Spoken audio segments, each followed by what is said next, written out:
You have one son right now and he's Sean. I don't know why you're being so stubborn. Are you with Pinky right now? Listen, I'll talk with you later. I gotta go. Helen, congratulations. You look amazing today. I'm sorry. The bridegroom may be a bit late.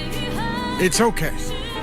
He must be on the way. Jack, be careful! Pinky doesn't know how to swim! Jack, hurry and save her!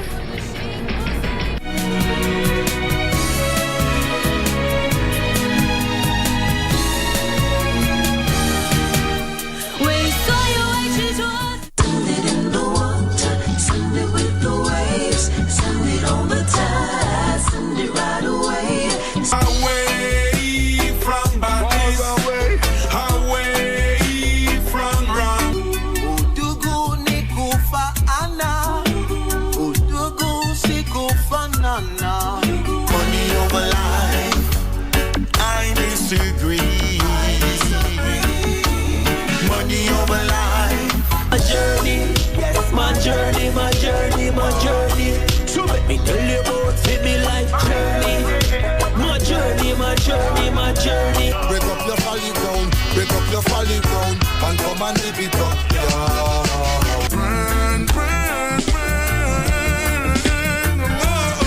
With them I fight with fuck, with them bad minds so far. Never know say man I wanna draw a 90 soldiers. Are you an aspiring candidate in the upcoming general elections? Do you want your agenda and manifesto to reach your voters effectively? At KBC, we have the most comprehensive and credible online platform that has profiles of all prospective candidates. Log on to www.kbc.co.ke/2022 aspirants and let Kenyans know more about you, your past achievements, your manifesto, and your development agenda once you get elected to office. What's more, the website is easy to navigate. We will create your profile, post pictures and short videos with your campaign messages at affordable hosting fees. Log on to www.kbc.co.ke/2022 aspirants today and establish your brand authority as we lead towards the forthcoming general elections.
Matumaini yangu hujambo popote unapotazama runinga ya KBC, ikiwa hii leo ni tarehe 14 mwezi wa Machi, siku ambayo watahiniwa wa kidato cha 4 wanakamilisha masomo yao ya shule za upili kwa kukalia mtihani yao ya kitaifa hii leo hadi hapo Aprili tarehe 1.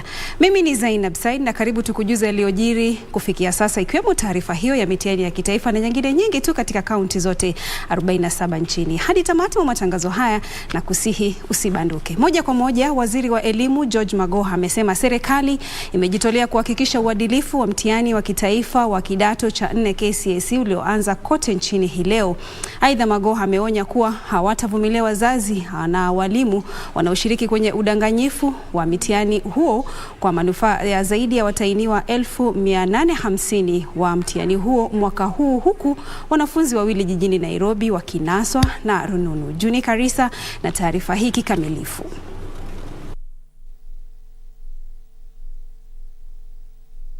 We have today started the Kenya National Secondary School Examinations, KCSE, nationwide. We have not had any serious incidents. We are dealing with over 850,000 students. I think basically our students were very prepared for this examination because most of them had completed the syllabus about 3 months ago. And having gone to about 500 of the schools over the last 6 months, I can attest to the fact that our children are ready and prepared and ready to go. So the children are not guilty. The guilty are the parents. And the more guilty are the teachers, some of whom are basically just traders and crooks. We dismantled one of their cartels in primary schools, having arrested several of them. We have noticed that they have formed another one. And this morning in Nairobi, we already had 2 students with cell phones. We are going to be very soft with them.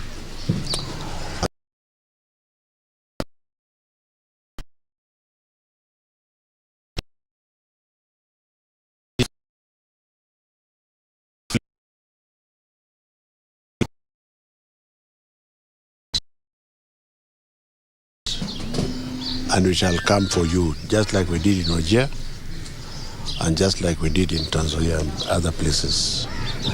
Otherwise, it's not enough to say this is a presidential legacy. This is a Kenyan legacy. From 2016 to 2022, delivering credible exams using the multi-agency team, particularly the other ministries of Interior and coordination of the national government, and the Ministry of ICT, headed by my brother Joe Mucheru.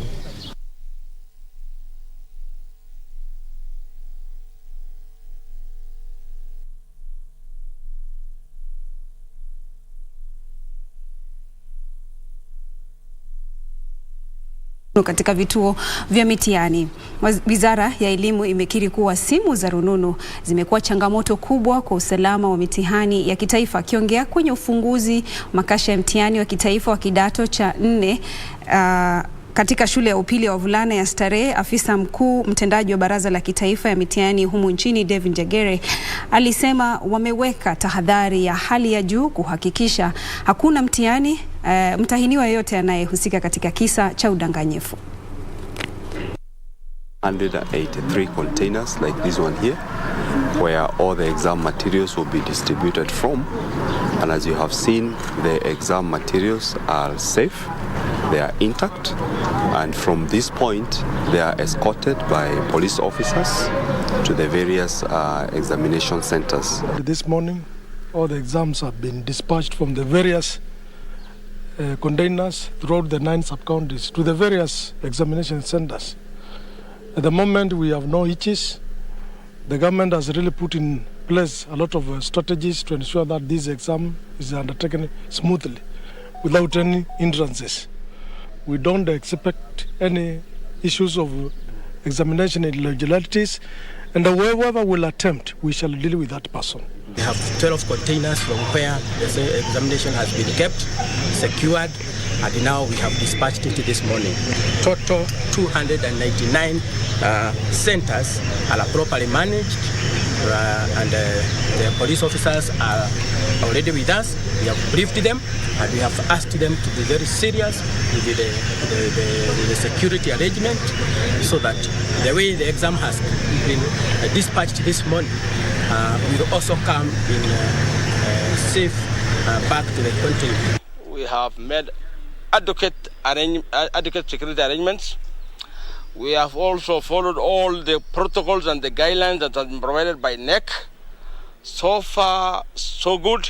There's no any incident reported. You just move closer.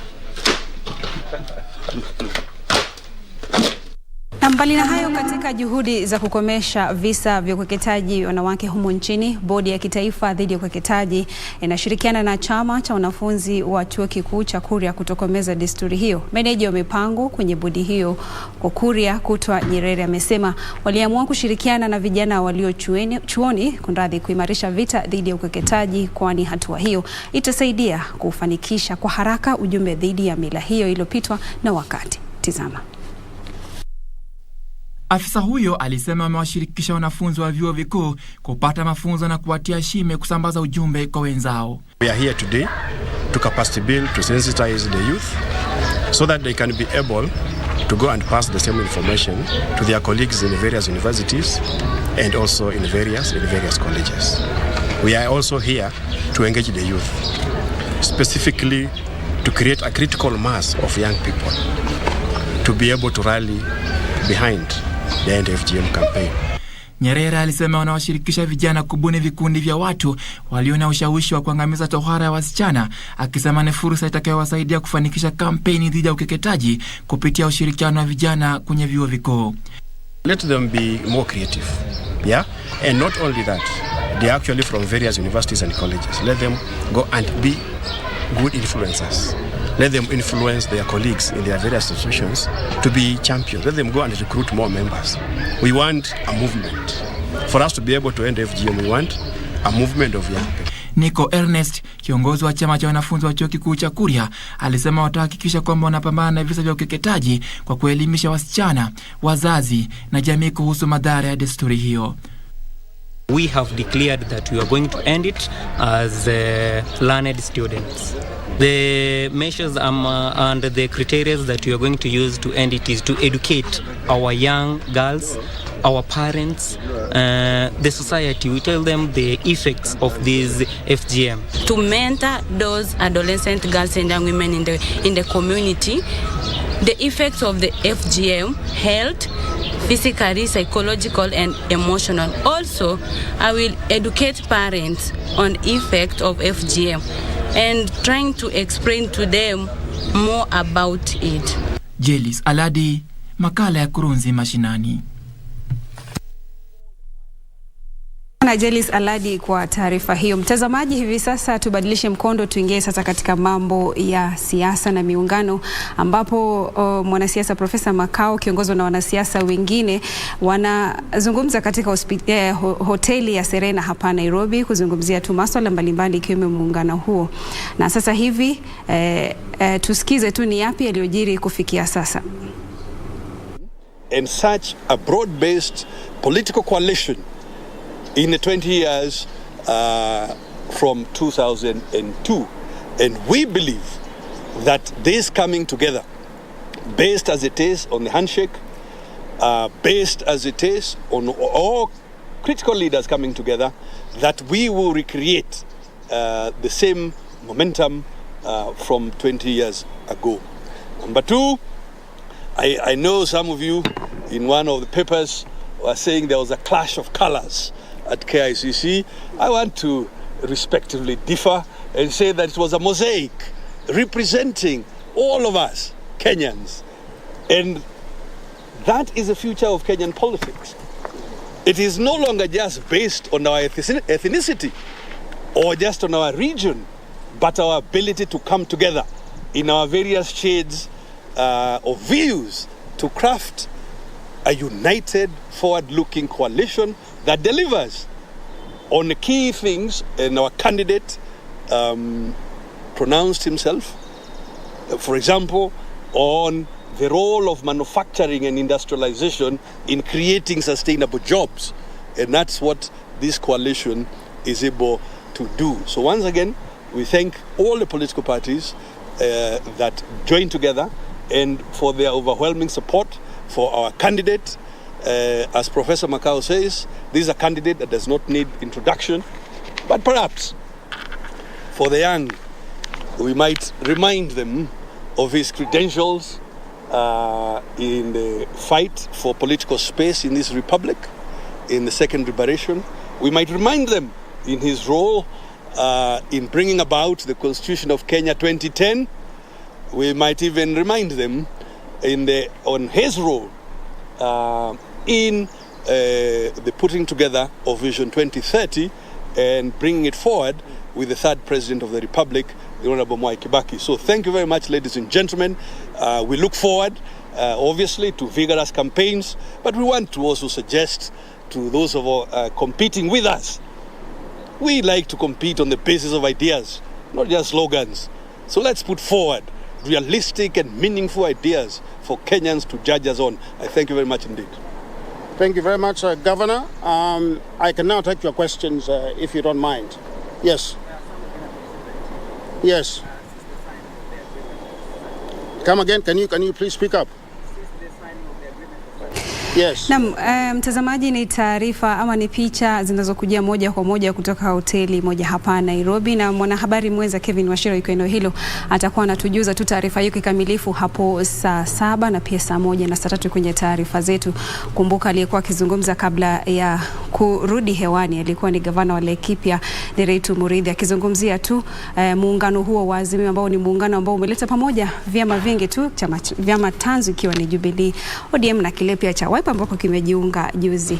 Ni taarifa ambazo zinakujia kutoka runinga ya KBC, na sasa tusonge mbele tukiachana na hayo ya siasa.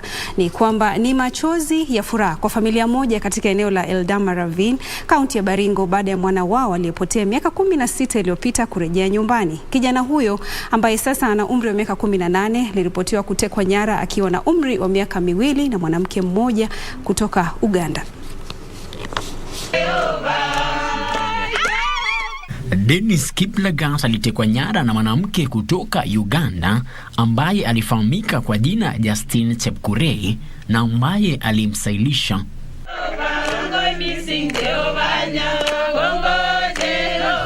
Kiplagat anasema walitorokea eneo la Busoga ambako aliishi na mwanamke huyo kwa miaka 5 kabla ya kuanza kufanya kazi katika shamba la majani chai. Nikakaa naye kitangu. Nilikuwa mdogo, sikuwa hata naelewa ni yeye si mama yangu.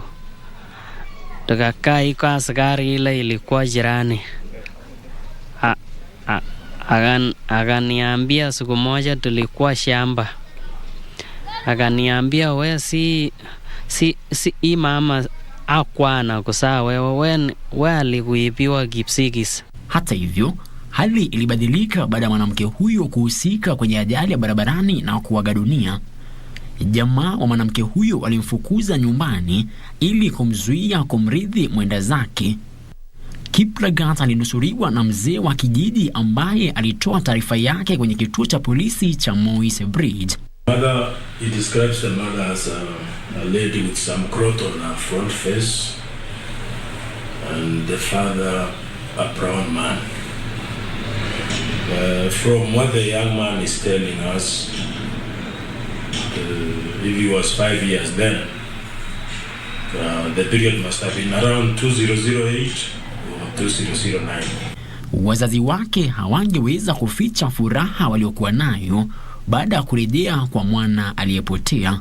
Alipotea for 13 years na nimepata, ninashukuru Mungu.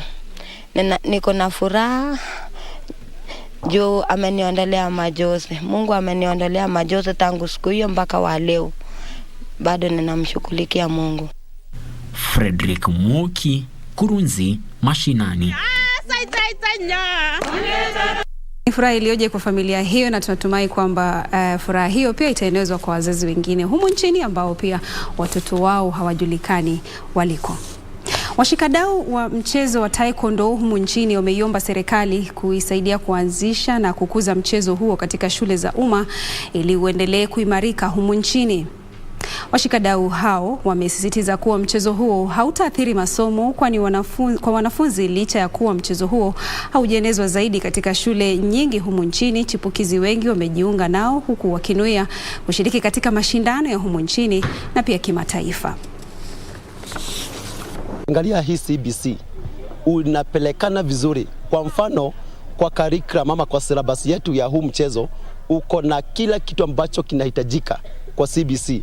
Tukasema kama ni mental, balancing, gymnastics na zoezi za danger awareness ambao iko kwa the Kenyan syllabus ya curriculum. So hata pia tungependa huu mchezo uwekwe kwa hii curriculum tu ya Kenya. ITF kama wanafanya ama wana hold mchezo kwa nchi yenu, huwa wanatengeneza pia huo uwanja. Tungetengenezewa, lakini kwa kukosa registration nafasi nyingi tunapeana pia Uganda. Last year tulipeana Uganda. So ningependa iregistiwe sana.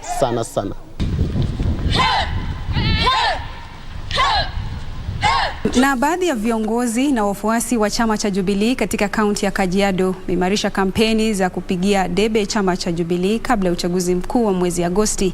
Wakati wa msururu wa mikutano ya kampeni iliyoongozwa na gavana Joseph Ole Lenku, viongozi hao walizamia kufufua umaarufu wa chama cha Jubilee katika kaunti hiyo ya Kajiado. Tizama. Viongozi wa chama cha Jubilee katika kaunti ya Kajiado wameanza msururu wa kampeni za kufufua umaarufu wa chama hicho kabla ya uchaguzi mkuu wa mwezi Agosti.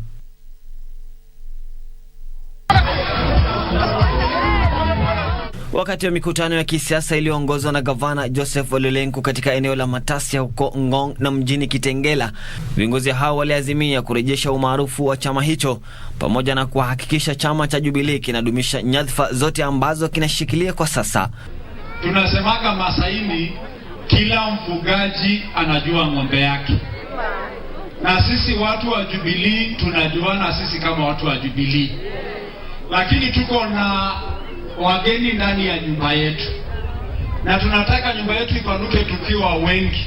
Waliokuwa wakisema Jubilee imekufa, akiwemo aliyekuwa gavana wa kwanza wa Kajiado, nimeona juzi miguu yake miwili amejipeleka wapi? Mmemwona akienda Jubilee? Tunamkaribisha. Anakaribi, lakini kuna wenyewe ama hakuna wenyewe. Gavana Ole Lenku alisisitiza kuwa tikiti za chama cha Jubilee zitakabidhiwa wafuasi wa chama hicho na sio wanasiasa wanaotaka kutumia fursa hiyo kujinufaisha ama walio na sifa ya kuvihama vyama mara kwa mara. Viongozi hao waliwahimiza wapiga kura kuunga mkono azma ya Rais Raila Odinga chini ya mrengo wa Azimio la Umoja. Kazi endelee. Kazi endelee. Na mnajua tumeambiwa na rais ili kazi yake iendelee, atakaendeleza kazi ya rais na Raila Amolo Odinga. Wakati huo mwaniaji wa gavana katika kaunti ya Wajir, Daktari Hassan Mohamed, aliwahimiza wakazi wa eneo hilo kuwachagua viongozi walio na maono ya kufanikisha maeneo kwenye eneo hilo. The people of Kenya have given Wajir County 100 billion shillings the last 10 years. And there's nothing to show for it. So we must work very hard to provide leadership that uses that money in a manner that is in the interest of the people of Wajir.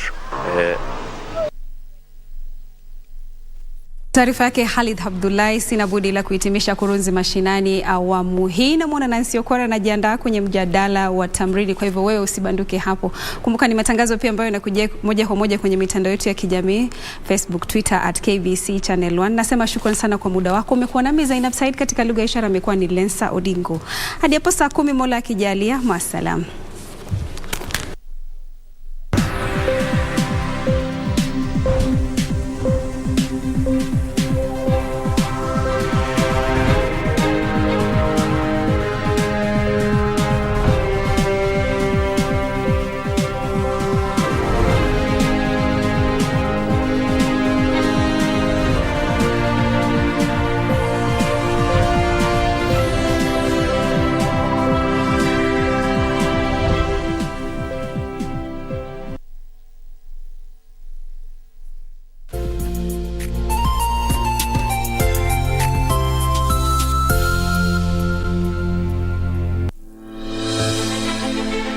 Are you an aspiring candidate in the upcoming general elections? Do you want your agenda and manifesto to reach your voters effectively? At KBC, we have the most comprehensive and credible online platform that has profiles of all prospective candidates. Log on to www.kbc.co.ke/2022 aspirants and let Kenyans know more about you, your past achievements, your manifesto, and your development agenda once you get elected to office. What's more, the website is easy to navigate. We will create your profile, post pictures and short videos with your campaign messages at affordable hosting fees. Log on to